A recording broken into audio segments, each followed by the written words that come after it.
Hello and I welcome you to Vigyan recharge. इस video से हम जानेंगे कि आखिर हम अपने दिमाग के कितने प्रतिशत का इस्तेमाल करते हैं। क्या 100% इस्तेमाल से हम चीजों को अपने दिमाग से कंट्रोल कर पाएंगे? वो कौन सी दवा है जो स्टूडेंट्स पढ़े हुए को याद रखने के लिए ले रहे हैं और एग्जाम में नए नए रिकॉर्ड बना रहे हैं? ये जंग के हालातों में सोल्जर्स बिना सोए 40-40 घंटों तक कैसे लड़ लेते हैं? किस दवा ने दिमाग से थकान का एहसास तक खत्म कर दिया है? ये टेलीकिनेसिस कितना सच है? अगर आर्टिफिशियली ब्रेन को एनहांस कर भी ले तो इससे बर्बादी ही क्यों आएगी? देखो, शुरू करने से पहले एक छोटी चीज बता देता हूं, मैं बायोलॉजी का एक्सपर्ट नहीं हूं, इसलिए इस वीडियो में कोई भी बायोलॉजिकल एक्सप्लेनेशन तो ना मिलने वाली, लेकिन जो भी ऊपर बताया है इसके ओरिजिन की कहानी जरूर बता दूंगा। तो चलो शुरू करते हैं कहानी। साल 1907 में एक विलियम जेम्स नाम के साइकोलॉजिस्ट थे। इन भाई साहब ने किताब लिखी थी एनर्जीज ऑफ मैन। उस किताब में इन्होंने ये बताया कि इंसान अपने दिमाग की पूरी क्षमता के बहुत छोटे से हिस्से का इस्तेमाल करता है। ये बताने के बाद ये भाई साहब ऊपर रुखसत हो लिए। अब इस बात के ठीक 23 साल बाद यानी कि 1930 में लोवेल थॉमस नाम के जर्नलिस्ट और डेल कार्नेगी नाम के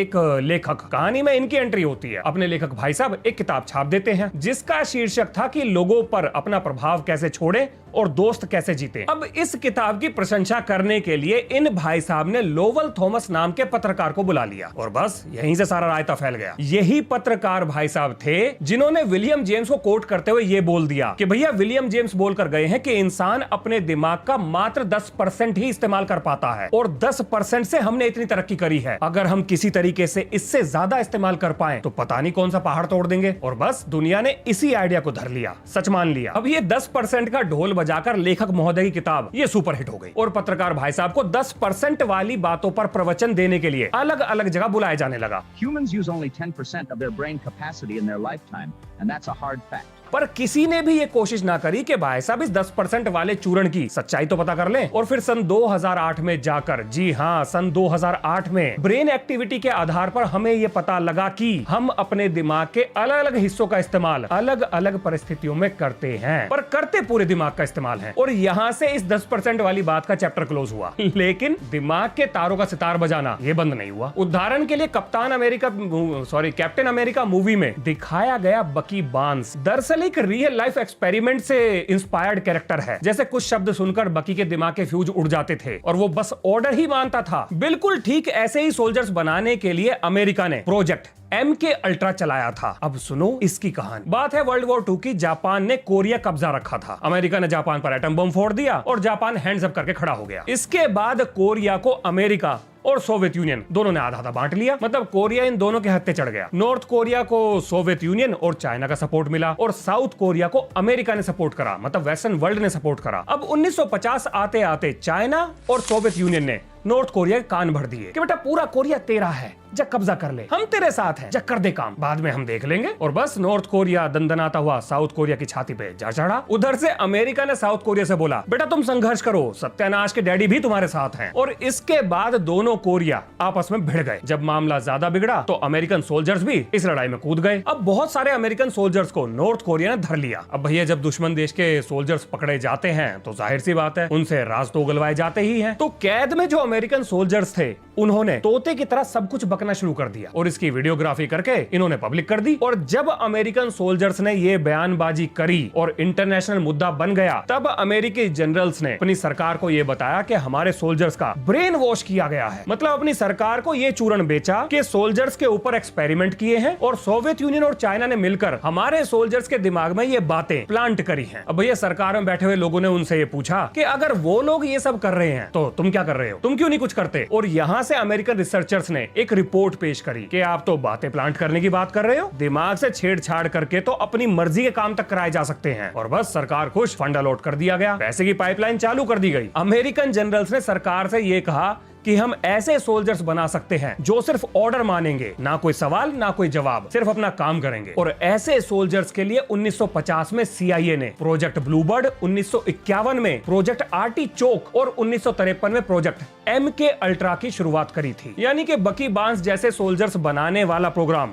शुरू हो चुका था। लेकिन ऐसे सोल्जर्स बनाने से पहले CIA को एक्सपेरिमेंट करने के लिए टेस्ट सब्जेक्ट चाहिए थे। मतलब ऐसे सब्जेक्ट जो अगर टेस्ट के दौरान मर भी जाएं तो कोई फर्क ना पड़े। और फिर भैया CIA के ऑर्डर्स पर ऐसे लोगों को जो सड़क पर सोते थे उन्हें रात में उठा लिया गया। जिन लोगों को उम्र कैद हुई थी या डेथ सेंटेंस सुनाया गया था या जिनसे कभी कोई मिलने नहीं आता था, ऐसे कैदियों को जेल से एक्सपेरिमेंट वाली जगह पर ट्रांसफर कर दिया गया। उनके ऊपर एक्सपेरिमेंट हुए, बहुत से लोग मारे गए और बहुत सारे लोगों को तो पागल बनाकर वापस समाज में छोड़ दिया गया। अब आप सोच रहे होंगे इसका नतीजा क्या निकला? वेल, कुछ भी ना भैया। 1955 तक CIA की मिलिट्री रिसर्च डिवीजन को यह बात समझ में आ चुकी थी कि दिमाग एक केमिकल मशीन है। अगर सही केमिकल इंसानी दिमाग को दिया जाए तो उसके सोचने समझने की क्षमता, उसके फोकस, कंसंट्रेशन और यहां तक कि उसके इमोशंस को कंट्रोल या बदला जा सकता है। और यही वो टर्निंग पॉइंट था जहां से न्यूट्रोपिक्स नाम के स्मार्ट ड्रग्स का आइडिया जन्म लेता है। यानी ऐसी दवा जो याद रखने की क्षमता, अलर्टनेस, कंसंट्रेशन और किसी भी परिस्थिति में बिना घबराए दिमाग को एक मशीन की तरह काम करने पर मजबूर कर सके। सुनो कहानी। 1960 में बेल्जियम के न्यूरो साइंटिस्ट डॉक्टर कॉर्नेली नींद न आने की समस्या पर काम कर रहे थे। उन्होंने एक दवा बनाई, बनाते बनाते सब गुड़ गोबर हो गया। मतलब ये महाराज बना कुछ और रहे थे और बन कुछ और गया। इनकी दवा नींद लाने के बजाय नींद को ही उड़ा देती है, लेकिन साइड इफेक्ट के रूप में याददाश्त और कंसंट्रेशन दोनों को बढ़ा देती है। इनकी दवा का नाम था पीरासेटाम। ये दुनिया की पहली ऐसी दवा थी जो दिमाग की क्षमता को बढ़ा रही थी। अब इसके बाद अपने खोजकर्ता भाई साहब को जगह जगह भाषणबाजी करने के लिए बुलाया जाने लगा और फिर ये खबर चचा के कानों तक भी पहुंची, मतलब अमेरिका तक पहुंच गई। और बस अमेरिका ने वैज्ञानिकों को पैसा दिया और नई चरस बोने निकल पड़ा। एस्ट्रोनॉट से लेकर सोल्जर्स, फाइटर पायलट, रिसर्चर्स, यहाँ तक कि ओलंपिक एथलीट भी इस दवा को सुपारी की तरह चबा रहे थे। और अब पूरी दुनिया में दिमाग के घोड़े दौड़ाने की रेस शुरू हो जाती है। वेस्टर्न वर्ल्ड दिमाग को तेज करने वाली दवाओं के खोज में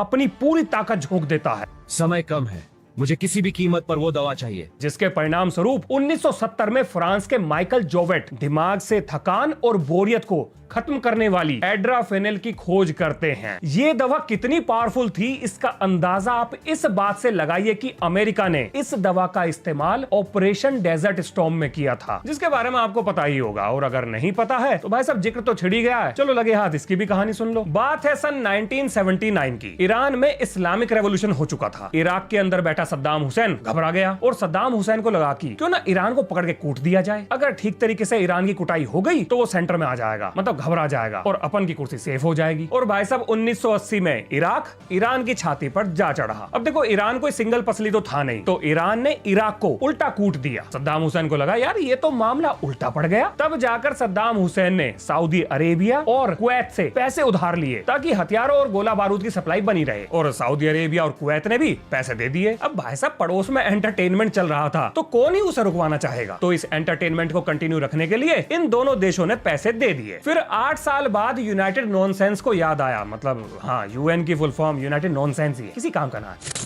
तो यूएन को याद आया कि कुछ मजा नहीं आ रहा है, चलो इन दोनों की लड़ाई रुकवा देते हैं, समझौता करवा देते हैं। समझौता हो गया, लड़ाई रुक गई और भैया अब नंबर लगता है उधारी वापस देने का। यानी कि सद्दाम हुसैन को सऊदी अरेबिया और कुवैत इन दोनों के पैसे लुटाने थे। अब भैया पैसे थे नहीं, कंगाली में आटा गीला हो चुका था। तो सद्दाम हुसैन ने एक चाल चली। सद्दाम हुसैन कुवैत से बोला बेटा तुम्हारी दुकान ना मेरी दुकान से ज्यादा चल रही है और इस वजह से मेरी दुकान को नुकसान हो रहा है। अब इन दोनों की दुकान थी तेल का बिजनेस, दोनों कच्चा तेल बेचते थे। तो इराक का कहना था कि बाबू तुम्हारा तेल ज्यादा बिक रहा है, यही कारण है कि मेरा माल कम बिक रहा है और मेरा नुकसान हो रहा है। तो बेटा तुमको तो मैं एक चवन्नी देता ना, और बल्कि तुम्हें मुझे $10 बिलियन देने चाहिए मेरे नुकसान के हट जाने के रूप में। मतलब एक तो पहले ही पैसा उधार ले रखा था और उसके बाद ना देने का और वापस पैसे लेने का एक बढ़िया बहाना ढूंढ लिया। इसके बाद कुवैत का भी जवाब आ गया। कुवैत ने इराक से कहा बेटा कौन सा माल फूके हो, और बस ये कहने की देर थी, इराक कुवैत की छाती पर जाकर चढ़ गया। समय था लगभग 4 अगस्त 1990 का और मात्र 2 दिन के अंदर ही पूरे कुवैत पर इराक ने कब्जा कर लिया। अब अमेरिका को यह लगा कि यार इसकी तो नौटंकी रुक ही ना रही, कभी ईरान से लड़ता है अब कुवैत से लड़ रहा है, मतलब इसको तो कंट्रोल करना पड़ेगा। Should military action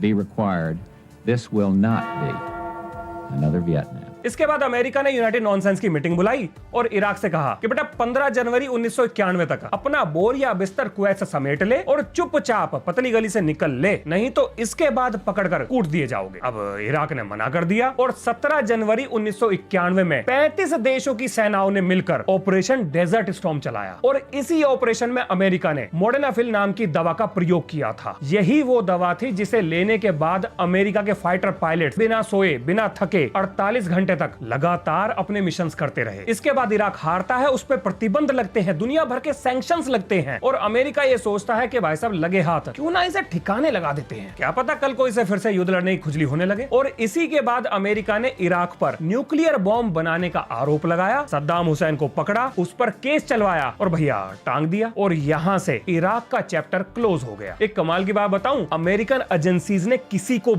को भी ये भनक तक ना लगने दी कि उनके पायलट्स को उन्होंने कौन सी दवा दी है। यहां तक कि उनके पायलट्स को भी ये बात पता नहीं थी। वो तो बाद में जाकर किसी इनसाइडर ने मीडिया के बीच में खबर लीक कर दी और फिर जैसे ही ये खबर चारों तरफ फैली, ऐसा प्रोग्रामर्स, एंटरप्रेन्योर्स और हेज फंड ट्रेडर्स इस दवा को स्मार्ट ड्रग के रूप में लेना शुरू कर देते हैं और बाद में इसी दवा से इंस्पायर होकर 2011 में लिमिटलेस नाम की मूवी बनाई गई थी। और इसके बाद मार्केट में अनीरासिटैम जो मूड को ठीक करती है, क्रिएटिविटी को बढ़ाती है, ऑक्सीरासिटैम जो लॉजिकल थिंकिंग को बढ़ाती है और प्रामिरासिटैम जो याददाश्त को बढ़ाती है, ऐसी दवाइयों से अमेरिकन मार्केट भर गई। इसके बाद डार्पा ने सन 2000 में सुपर सोल्जर्स प्रोग्राम की शुरुआत करी, जिसमें शरीर को मजबूत बनाने के लिए स्टीरॉइड्स और दिमाग को तेज करने के लिए सुपर ड्रग्स सोल्जर्स को दिए जाने लगे। अब इसके बाद अमेरिका ने आगे और क्या क्या किया ये जानकारी पब्लिक डोमेन में नहीं है, तो अब हम सीधा टेलीकिनेसिस पर चलते हैं। तो जी वर्ल्ड वॉर खत्म होने के बाद स्पेनिश फ्लू ने दुनिया भर में लाखों लोगों को मार दिया था और अपनों के मरने का दुख इतना जबरदस्त था कि लोग आत्माओं से बात कराने वालों के चक्कर में फंस गए, जिसे आगे चलकर स्पिरिचुअलिज्म कहा गया। और यहीं से शुरू होती है एक नई नौटंकी। मतलब कोई अपने दिमाग की ताकत से मोमबत्ती जला देता है, कोई बोतल हिला देता है, यानी कि सब कुछ दिमाग की ताकत से हो रहा था। अब ये झाड़ फूक वाली मंडली का कहना था कि उनके अंदर आत्मा प्रवेश कर गई और वो आत्मा उनके दिमाग की ताकत को बढ़ाकर ऐसी हरकतें कर रही है जिसे बाद में चलकर टेलीकिनेसिस नाम दिया गया। अब क्योंकि मार्केट में ये चीज बिल्कुल नई थी तो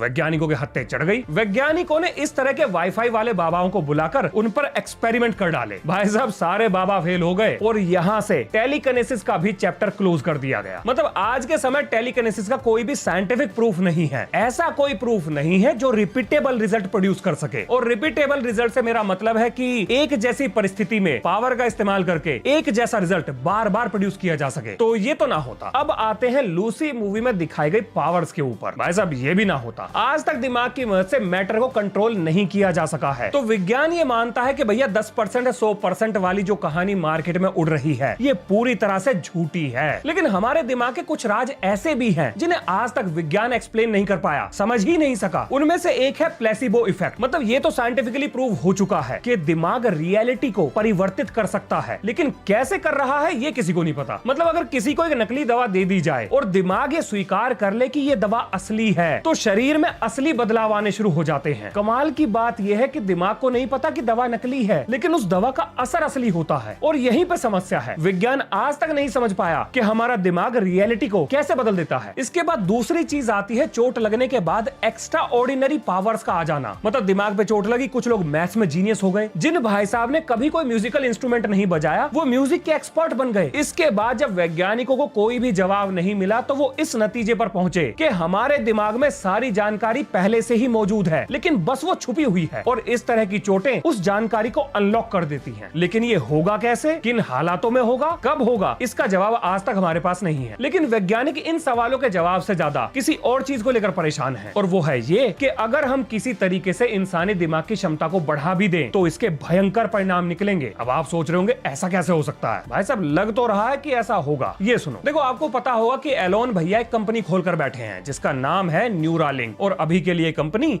ऐसे लोगों को जो पैरालिसिस से परेशान हैं उनके दिमाग में चिप लगाकर उनकी मदद कर रही है। अब अगर कल को ये कंपनी ये बोल दे कि भैया हमारी चिप दिमाग में लगवाओ और दिमाग की 20-30% क्षमता को बढ़ाओ, तो भैया पैसे वाली पार्टी लगवा लेंगी। इसके बाद शुरू होगा सब्सक्रिप्शन मॉडल। मतलब प्रीमियम सब्सक्रिप्शन में आपका फोकस इंप्रूव हो जाएगा, आपको मेमोरी बूस्ट मॉड्यूल मिलेगा, स्लीप ऑप्टिमाइजर पैच मिलेगा, और ये सब न्यूरालिंक के पेड फर्मवेयर के अपडेट होंगे। मतलब जिनके पास पैसा होगा वो सुपर ह्यूमन बनेंगे और जिनके पास पैसा नहीं होगा उनका हाल आप समझ ही गए होंगे। अब जरा एक पल के लिए ये सोचो कि अगर ये कंपनी अमेरिकी सरकार का मुखौटा निकली तो मतलब क्या पता कल को ये हमारे बिना पता लगे हमारे दिमाग में झूठी यादें प्लांट कर दे, गलत जानकारी बिठा दे। अब जरा आप ये सोचो कि अगर ऐसी चीजों का कभी इस्तेमाल होना ही नहीं है तो भाई साहब समय और पैसा इन चीजों पर क्यों बर्बाद किया जा रहा है। कुल जमा बात ये है कि अमेरिका के लक्षण ठीक ना है। और ये तो कुछ भी नहीं, मैं आपको एक और कंपनी के बारे में बता देता हूँ। इसका नाम है सिंक्रोन। इसे अमेरिका और ऑस्ट्रेलिया की सरकार कह लो या प्राइवेट कंपनीज मिलकर चला रही हैं। इन्होंने एक ऐसा तरीका ढूंढा है जिसमें हमारे ब्लड में इंजेक्शन के जरिए इलेक्ट्रोड छोड़ दी जाती है और वो इलेक्ट्रोड हमारे दिमाग में जाकर हमारे दिमाग की मदद से चीजों को कंट्रोल करती है। भाई साहब 2021 में इस कंपनी ने इस खूबी को पब्लिकली डेमोन्स्ट्रेट कर दिया है, जहां पर इस कंपनी ने बिना दिमाग की चीड़-फाड़ करे अपनी इलेक्ट्रोड की मदद से सिर्फ सोचने मात्र से एक मेल टाइप करवाया और फिर उसे भिजवा भी दिया। आज के समय हर फील्ड में